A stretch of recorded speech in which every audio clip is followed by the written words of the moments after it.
राज्यातील महायुती सरकारनं विधानसभा निवडणुकीदरम्यान दिलेलं शेतकरी कर्जमाफीचं आश्वासन आता आणखी काही दिवस लांबणीवर पडण्याची शक्यता आहे। बघा, मुख्यमंत्री देवेंद्र फडणवीस यांनी येत्या 30 जूनपर्यंत कर्जमाफीची अंमलबजावणी पूर्ण करण्याचे संकेत दिले होते, पण नुकत्याच जाहीर झालेल्या विधान परिषद निवडणुकीच्या आचारसंहितेमुळे या निर्णय प्रक्रियेला ब्रेक लागलाय। राज्यातील शेतकऱ्यांसाठी आज दिवसभराच्या सकाळच्या ठळक व झटपट बातम्या, शेतकऱ्यांसाठी अतिशय महत्त्वपूर्ण अपडेट आलेले आहे, त्यामुळे व्हिडिओला कुठेही स्किप न करता शेवटपर्यंत बघा। केस, शिरूर, पाटोदा तालुक्यामध्ये अवकाळी पाऊस झालेला असून झाड अंगावरती पडल्याने शेतकऱ्याचा मृत्यू झाला। फळबागाचे सुद्धा मोठे नुकसान झाले। 58,000 हेक्टरवरती खरीप पेरणी प्रस्तावित झालेली असून देगलूर तालुका पेरणीसाठी 12,000 मेट्रिक टन खताची आवश्यकता आहे। रेणापूर तालुक्यामध्ये जलतारा योजना समक्षपणे राबवण्याची गरज आहे। पाणी टंचाई निवारणार्थ आवश्यकता असून पुनर्भरणासाठी अनुदान हवे। केळी, ऊस, आंबा पिकांसह सोलर पंपाचे सुद्धा मोठे नुकसान झालेले आहे। फुलवाडीमध्ये वीज पडून बैल ठार झाला। झाडाची फांदी अंगावर पडून मायलेकी गंभीर जखमी झालेले आहे। शेतकऱ्यांना मदत मिळवून देणार। बार्शी तालुक्यामध्ये पावसासह वादळाचा कहर झालेला असून म्हैस दगावली, झाडे उन्मळून पडली। होडगी परिसरामध्ये लिंबा एवढ्या गारा पडल्या। सोलापूर जिल्ह्यामध्ये 15 लाख नागरिकांनी काढले आभा कार्ड। आरोग्य विभागाकडून विशेष मोहिमेचे आयोजन करण्यात आले। 15 दिवसांमध्ये काढले 25,000 कार्ड। सोयाबीन, करडई, सूर्यफूल पिकांची निवड झालेली आहे। खाद्यतेल अभियान शेतकऱ्यांना होणार मोठा फायदा। 30 मेपर्यंत करता येणार अर्ज। पन्हाळा तालुक्यामध्ये शेतकरी गट बांधणीला गती आलेली असून खरीप हंगामामध्ये उत्पन्नाची भरारी। 86 गटांचे नेतृत्व महिलांकडे, पारंपरिक पद्धतीला फाटा। बळीराजा खरीपाच्या तयारीमध्ये व्यस्त असून पेरणीपूर्व मशागतीच्या कामांना वेग आलेला आहे। बी बियाण्यांच्या दुकानामध्ये गर्दी दिसून येते। रोहिणीचा पेरा साधण्यासाठी शेतकऱ्यांची लगबग सुरू झालेली आहे। कोल्हापूर जिल्ह्यामध्ये खरीप हंगामासाठी एकूण 3,91,000 हेक्टर क्षेत्राचे नियोजन करण्यात आले। माळरानावरील कामे पावसाअभावी रखडलेले आहे। अवकाळी पावसाने कोळगावमध्ये नुकसान झालेले आहे। डाळिंब उत्पादकांना आर्थिक फटका बसलेला असून पंचनामे करून भरपाई देण्याची मागणी केली जाते। आजपासून रोहिणीला प्रारंभ झालेला असून खरीपाच्या नियोजनाला सुद्धा वेग आलेला आहे। नुकसानग्रस्त शेतकऱ्यांना मदत दिली जाईल असे कृषी मंत्री भरणे म्हणाले। काही भागामध्ये अवकाळी पावसामुळे शेतकऱ्यांचे नुकसान झालेले आहे। काही ठिकाणी दुष्काळ पडलेला आहे। पाण्याअभावी शेती पिके जळून चाललेली आहे। ज्या ठिकाणी पावसामुळे नुकसान झालेले आहे तिथे कृषी आणि महसूल विभागाच्या कर्मचाऱ्यांना एकत्र येऊन पंचनामे करण्याचे आदेश देण्यात आलेले आहेत। नुकसानीचा अहवाल प्राप्त होताच राज्यातील नुकसानग्रस्त शेतकऱ्यांना मदत केली जाईल अशा प्रकारची माहिती कृषी मंत्री दत्तात्रय भरणे यांच्याकडून देण्यात आलेली आहे। कांदा विक्री केली आणि स्वतःच्या खिशामधून भरले पैसे, भाव न मिळाल्याने शेतकऱ्यांच्या पदरी निराशा पडलेली आहे। श्री सिद्धेश्वर बाजार समितीतील हा प्रकार घडलेला आहे। कांदापट्टी व्हायरल झाली।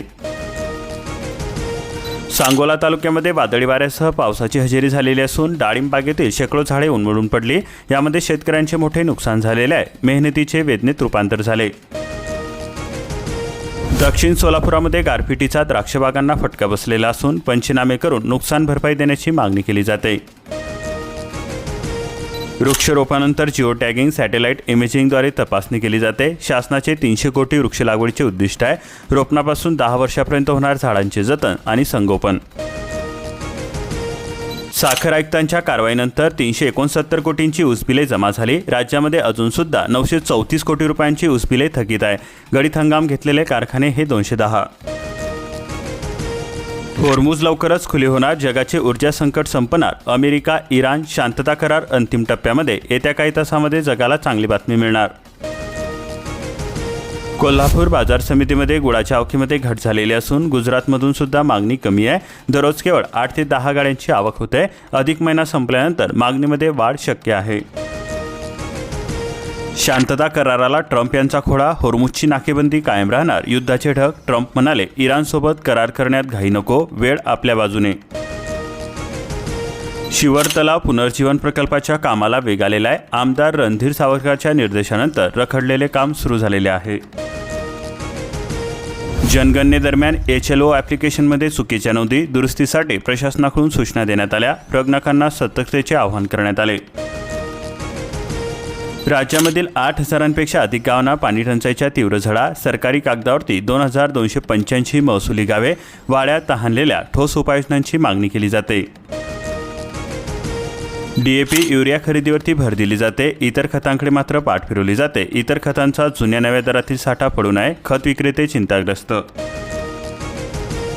ओपनसाठी आकाश खुले आहे. शेती निरीक्षणाचे प्रशिक्षण. आधुनिक शेती ड्रोन तंत्रज्ञानाचा वाढता वापर. प्रशिक्षणानंतर परवाना. अपार ID अनिवार्य असून अन्यथा अडचण येणार. एक राष्ट्र एक विद्यार्थी ओळख संकल्पना. खरीपामध्ये 682 कोटींचे उद्दिष्ट असून 1.40 लाख शेतकरी पीक कर्जासाठी अपात्र ठरलेले आहे. कर्जमाफीबाबत जिल्हा स्तरावरती काही सूचना दिलेल्या आहेत. बुलढाणा जिल्ह्यातील बँकाकडून कर्ज वाटपाला प्रारंभ झालेला आहे. पीक कर्ज वाटपाच्या उद्दिष्टामध्ये 10% वाढ करण्यात आली.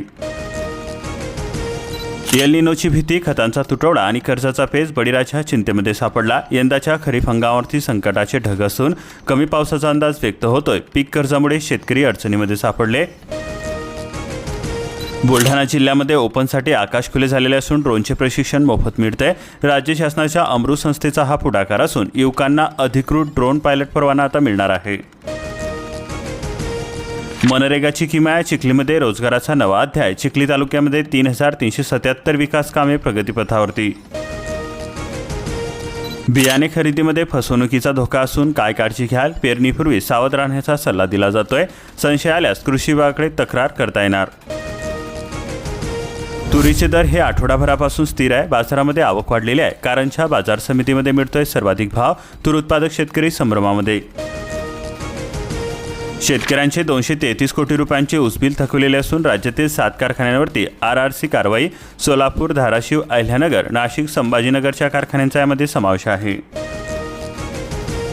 राज्यामधील 8,000पेक्षा अधिक गावांना पाणी टंचाईच्या तीव्र झळा बसत आहे. सरकारी कागदावरती 2,285 महसुली गावे वाड्या ह्या तहानलेल्या असून ठोस उपाययोजनांची मागणी केली जाते. त्यामुळे सतर्कतेचे आव्हान दिलेले आहे.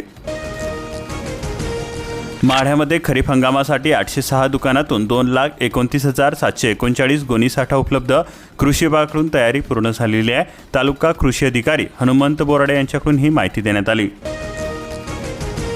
अवकाळी पावसाचा तडाखा बसलेला असून कामठी मंडळामध्ये सर्वाधिक 30 मिलीमीटर पाऊस झाला. शनिवारी सोलापूर जिल्ह्यामध्ये 5 मिलीमीटर पाऊस झालेला आहे. कृषी खात्याकडे नुकसानीची नोंद दिसेना. सोयाबीन खरेदीमध्ये शेतकऱ्यांची 3.84 कोटींची फसवणूक झालेली आहे. सिन्नर पोलिसांमध्ये 8 व्यापाऱ्यांविरोधामध्ये गुन्हा दाखल करण्यात आला. नाशिक जिल्ह्यातील धरणांमधील साठा आला 30%वरती. 26 प्रकल्पांमध्ये 30.49% उपयुक्त पाणी साठा. खते बियाण्यांच्या दरवाढीने शेतकरी संकटामध्ये सापडलेले आहे. शेतमालाला अपेक्षित भाव मिळत नसल्याने नाराजी व्यक्त होते. निफाड तालुक्यातील विद्यार्थ्यांना पहिल्याच दिवशी मिळणार गणवेशासह पाठ्यपुस्तके. 304 शाळांमधील 43,439 विद्यार्थ्यांना मिळणार लाभ. दारणा धरणामधून 33 दिवसांपासून आवर्तन सुरू करण्यात आलेले आहे. धरणालगतच्या गावांना पाणी टंचाईची भीती व्यक्त होते. येवल्यातील शेतकऱ्यांचा उन्हाळी बाजारीचा नवा प्रयोग. 35 ते 40 रुपये किलो दरामुळे शेतकरी समाधानी. ढगाळ हवामानासह आज पावसाचा अंदाज व्यक्त करण्यात आलेला आहे. नाशिक जिल्ह्यामध्ये कमाल 36 तर किमान तापमान 25.4 अंशावरती. गुरुवारी म्हणजेच दिनांक 28 रोजी पुन्हा हलका ते मध्यम पाऊस काही तालुक्यांमध्ये होऊ शकतो असा अंदाज हवामान विभागाने वर्तवलेला आहे. नोंदणी केलेल्या 2,000 मतांचा लाभ रखडलेला असून प्रधानमंत्री मातृवंदन योजनेच्या अनुदानाकडे डोळे लागलेले आहे. अनुदान रखडण्याची कारणे आहेत. शेतकऱ्यांच्या प्रश्नावरती 1 जून रोजी रास्ता रोको आंदोलन. वंचित बहुजन आघाडीच्या बैठकीमध्ये अनेक निर्णय घेण्यात आले. पशुधनावरती एल निनोचे संकट असून सरकारकडून चारा बियाणे मोफत. यंदा सरासरीपेक्षा कमी पावसाचा अंदाज व्यक्त होतोय. संभाव्य टंचाई टाळण्यासाठी प्रशासनाकडून उपाय सुरू करण्यात आले. केस तालुक्यामध्ये वादळामुळे केळीच्या बागा झाल्या भुईसपाट. केस तालुक्यातील इसूप वडगाव मंडळातील शेतकऱ्यांचे मोठे नुकसान झालेले आहे. नुकसानीचे पंचनामे करण्याचे आदेश देण्यात आले. डिझेल टंचाईची झळ. हळद बाजाराला ब्रेक लागलेला आहे. हजारो टन हळद मार्केट यार्डामध्ये अडकलेली असून कोट्यावधी रुपयांचे व्यवहार ठप्प झालेले आहे. व्यापाऱ्यांसह शेतकऱ्यांसमोर नवे संकट. खरीप हंगाम तोंडावरती आणि कृषी सहाय्यकच मिळेना. 2 मंडळामध्ये प्रभारी राज. वसमत तालुक्यातील 119 गावांचा कारभार केवळ 36 कृषी सहाय्यकांवरती आहे. कामांना गती मिळेना. सततच्या खंडित वीज पुरवठ्यामुळे नागरिक आक्रमक झालेले असून वसमतमध्ये महावितरणाविरोधामध्ये संताप व्यक्त होतोय. वाढत्या उकड्याने नागरिक घामाघूम झाले. जालना जिल्ह्यामध्ये निधीअभावी 1,15,000 घरकुलांची कामे रखडलेली आहे. प्रधानमंत्री आवास योजनेअंतर्गत केवळ 13,029 घरांचे काम पूर्ण झाले. निधीची मागणी केली जाते. लाल मिरचीचा बसतोय ठसका. दरवाढीमुळे गृहिणींच्या डोळ्यामध्ये पाणी आलेले असून खरेदीसाठी झुंबड उडते. डिझेल आणि कमी उत्पादनामुळे लाल मिरचीचे भाव भडकलेले आहे. 34 गावातील APL शेतकरी धान्य अनुदानापासून वंचित आहे. जळकोट तालुक्यातील 1,650 कुटुंबे उपासमारीच्या उंबरठ्यावरती असून प्रशासनाच्या कारभारावरती संताप व्यक्त होतोय.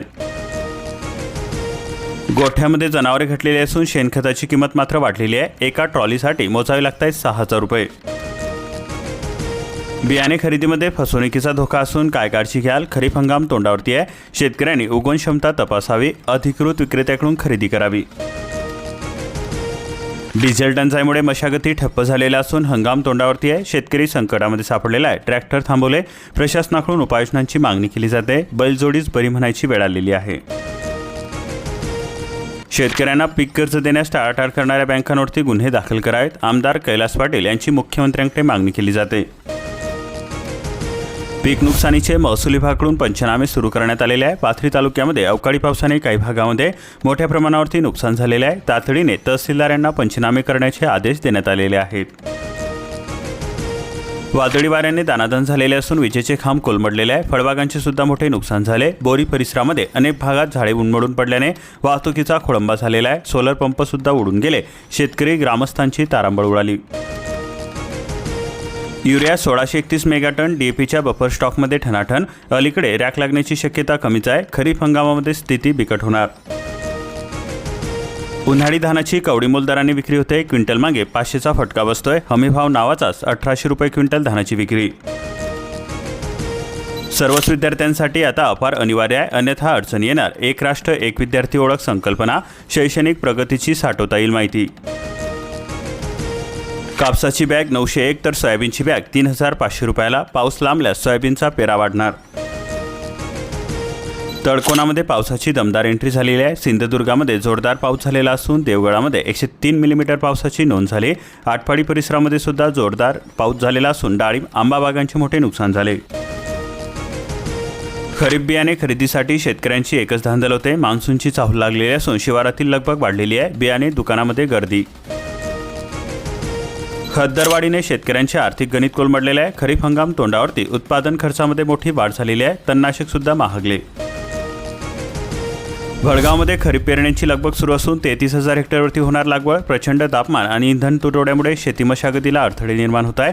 प्रशासन सुस्त असून शेतकरी त्रस्त झालेले आहे. नंदुरबार जिल्ह्यातील 38,000 विद्यार्थ्यांना मिळणार परीक्षा शुल्काचा परतावा. अतिवृष्टीग्रस्तांना मदतीचा शिक्षण मंडळाचा हा निर्णय घेण्यात आलेला आहे. शाळांनी कार्यवाही करण्याची अपेक्षा. विसापूर कोडगावला गारपिटीचा तडाखा बसलेला असून पिके तसेच फळबागांचे मोठे नुकसान झालेले आहे. शेतकऱ्यांना अश्रू अनावर्ती. बांधकाम कामगाराच्या नोंदणीचे अर्ज थेट नामंजूर करण्यापूर्वी अपडेटची संधी द्यावी. कामगाराकडून मागणी केली जाते. अर्ज फेटाळल्याने वाढते नाराजी. नवीन नोंदणीसाठी पुन्हा 8 महिन्याचा विलंब. साखर निर्यातीवरील बंदीमुळे साखर उद्योग शेतकऱ्यांनाही आर्थिक फटका बसणार. खतांच्या वाढलेल्या किमती, औषधे, मजुरी, वीज, पाणी, शेतीसाठी होणाऱ्या प्रचंड खर्चामुळे शेतकरी त्रस्त झालेले आहे. अशाच प्रकारच्या महत्त्वपूर्ण बातम्यांसाठी आताच आपल्या चॅनलला सबस्क्राईब करून बेल आयकॉनला ऑलवरती सेट करून घ्या. जेणेकरून सर्वात अगोदर तुम्हाला व्हिडिओ बघायला मिळतील आणि हा व्हिडिओ जास्तीत जास्त शेतकरी मित्रांपर्यंत शेअर करा.